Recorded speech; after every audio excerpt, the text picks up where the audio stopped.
Up first this evening, police personnel are in the line of fire for unprofessional conduct while arresting persons. The criticism is in response to videos making the rounds on social media showing cops and civilians in a tussle while arrests are being made. On Sunday, the Police High Command sent out a statement urging citizens not to interfere with the police when they're carrying out their duties. And this evening, experts weigh in on what should be done if there is public intervention. Here's TVJ's Kirk Wright with that story. In many of the videos online, individuals who are being apprehended by the police are often seen resisting arrest. One of the latest incidents involved a taxi operator who wrestled for minutes with a cop in Halfway Tree and, with help from other taxi operators, managed to free himself. Another incident was in St. Elizabeth, where several officers struggled to handcuff a man they intended to arrest. The arrest eventually happened, but not before a hostile crowd intervened. One member of that crowd even tried to breach the cordon set up by the police. Former Deputy Commissioner of Police Mark Shields was shown the videos for comment. His reaction? The police did not act professionally in both cases, but he made the point that his response was based on what he saw secondhand. Judging by the videos we've seen and the actual activity we've seen in the street, the police could do better in terms of how they restrain prisoners. It does not appear to be particularly professional. I cannot blame them for that on an individual basis. Mr. Shields says the officers seem lack the proper training to deal with the situations they were faced with. In a section of the video, it appears a face-off between one of the officers and a bystander was imminent. It was literally nose to nose.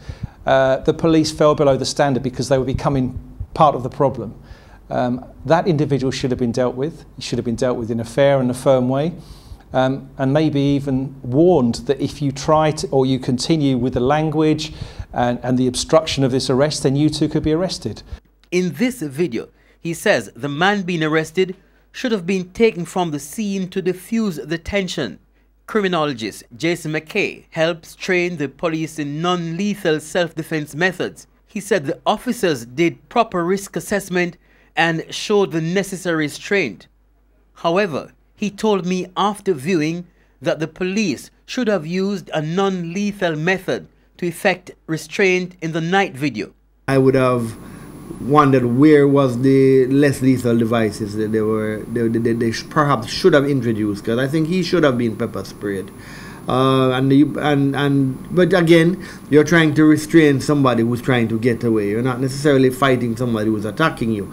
But in his particular case, I think he should have been pepper sprayed. In the St. Elizabeth scenario, Mr. MCKAY agrees with Mark Shields that the man who was being arrested should have been removed from the scene immediately to diffuse the tension, but he says it's not clear if that was possible.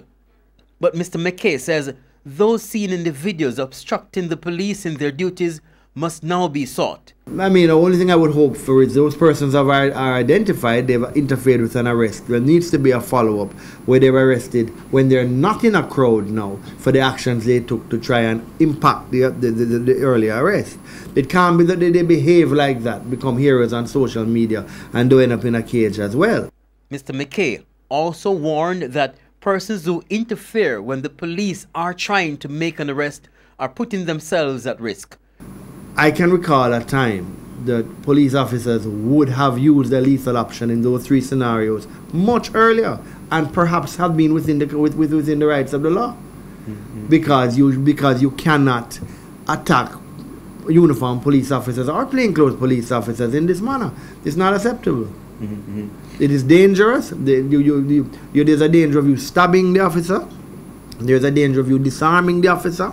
So these are important variables. Kirk Wright, TVJ News.